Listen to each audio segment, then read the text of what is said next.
Hi, boys and girls. This week we're going to be looking at nonfiction text structures, cause and effect.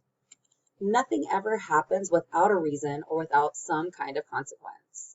When you explain why things happen and what occurs when they do, this technique is called the cause and effect.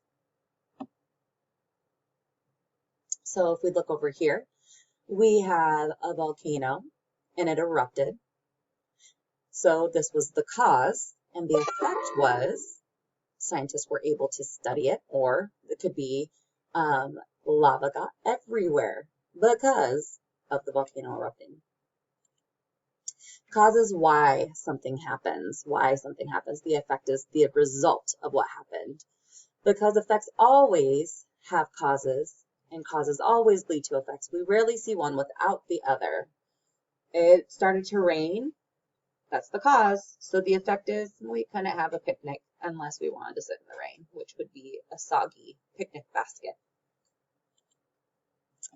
The cause is the first thing that happens, and it makes the second thing that happens. That is the effect, the part of the sentence after the word because is the cause. So, for example, if we look right here, I stayed home from school because I had the flu.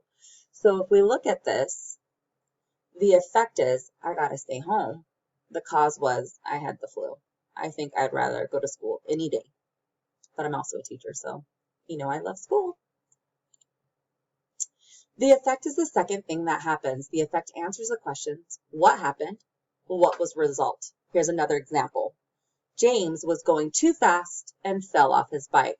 What happened because James was going too fast? James was going too fast. He fell off his bike. Whenever you're doing cause and effect from a passage, make sure that you're pulling it straight from there. Get that text evidence. Don't just guess.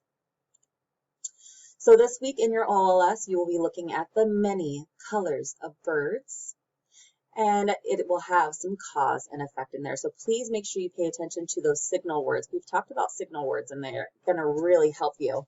So these are some signal words I want you to pay attention to. Consequently, therefore, as a result, reason why, because of, maybe due to. All right, so if you have any questions, please make sure you ask. Look at your pathways. Please look at your pathways. They have great resources for you to get more practice and attend all of your homeroom sessions. All right, boys and girls, have a great day.